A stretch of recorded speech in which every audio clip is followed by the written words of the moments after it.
Good evening and thanks for joining us. I'm Chief Meteorologist Jesse Gunkel with the very latest on Zeta as it continues to accelerate up towards the northeast now, just about to push its way into the state of Mississippi, and it continues to weaken. Now the winds have dropped to 110 miles per hour. However, around 4 o'clock this afternoon, the system made landfall just around Terrebonne Bay, right around Cocotree, and eventually the other side of the bay, just around Golden Meadow, and that's where they had some gusts up to 94 miles per hour, winds sustained at 94 miles per hour, some gusts up to 110. So really packing a punch in the area. Then it quickly made its way through New Orleans, where some wind gusts were recorded over 70 miles per hour. And as you see here, the system is now starting to lift out of the state with the heavy rainfall and the strong winds, all moving into Mississippi, Alabama, and then it's going to quickly accelerate towards the northeast. Luckily for us, we've got a cold front out west, and temperatures are already starting to drop off across the western half of the state. Things are really starting to cool down out there,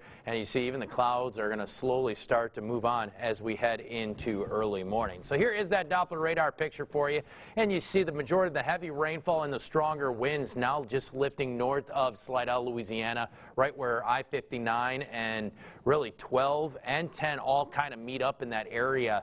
As you see again, that heavy rainfall, pretty decent storm surge now for the northern Gulf Coast, but for a lot of areas back west now, we're really starting to quiet down. We're getting back to dry conditions here in the capital area, and things are looking pretty nice. You see, even for New Orleans, the winds are starting to die down a little bit, and we're starting to see a little bit of clearing out towards the west. So here's the latest on Zeta. Again, the winds are sitting at 100, heading north-northeast now at 25 miles per hour, and it's now just about 10 miles southwest of Slidell, Louisiana.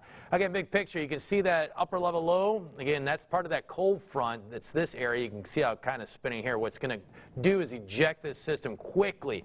I mean quickly towards the north-northeast. Could potentially be moving anywhere from 30 to 40, maybe even 50 miles per hour at some point later on tonight. Again, I believe this system could be in the Carolinas by the time you wake up early tomorrow morning. So here's that current track. By 1 o'clock in the morning, winds down to about 65. We're talking tropical storm force winds just around central Alabama, and then by early morning, by the time you wake up, again, we're talking the system as a maybe even a post-tropical system moving across the Carolinas by early morning. So here are the latest wind gusts: 37 in Hammond, 48 in Slidell, 52 in Belle Chase, and already up to 67 in the Gulfport area.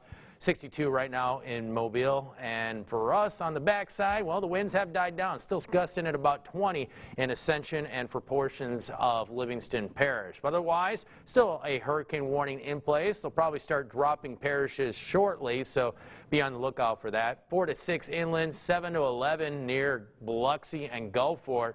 That's for the storm surge. You can see some other areas about 6 to 9, but again, a lot of areas should hopefully start to watch those water levels drop as soon as the system makes its way further inland. And you can see by the time we get to about 9 o'clock tonight, so another 2 hours from now, again, we're going to see some heavy rainfall from Hattiesburg stretching back to about Mobile Bay.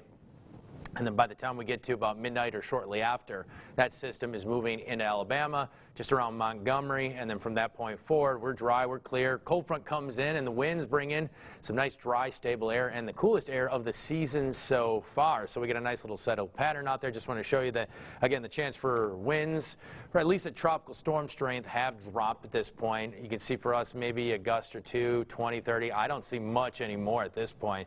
So again, we're really going to start to see those overall conditions start to kind of wind down over the next few hours. You can see the rain mainly all east of I-55 and really east of I-59 at this point. That's where the heaviest rainfall. And for us, again, we had some areas see about an inch of rainfall, but most areas in the capital area, not even that much. You see we've got a nice dry pattern ahead of us, which is wonderful, and you can see exactly where that cold front sits.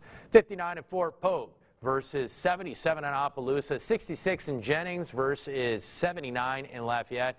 It's already down to 44 in the Dallas area, so think about that. All that cool air is eventually going to be on our doorstep heading into the weekend. Tomorrow, we're only talking highs in the 60s. By tomorrow night, we're dropping our temperatures into the 70s. And just remember, again, that we have partnered up with iHeartRadio. Baton Rouge, get your weather on the go. And just also download our app. It's free. Why not? It's got all the information you need to keep yourself safe, you and your family. And again, it is free. So do that. You can always get our live stream wherever you're going just to make sure everything is A-OK.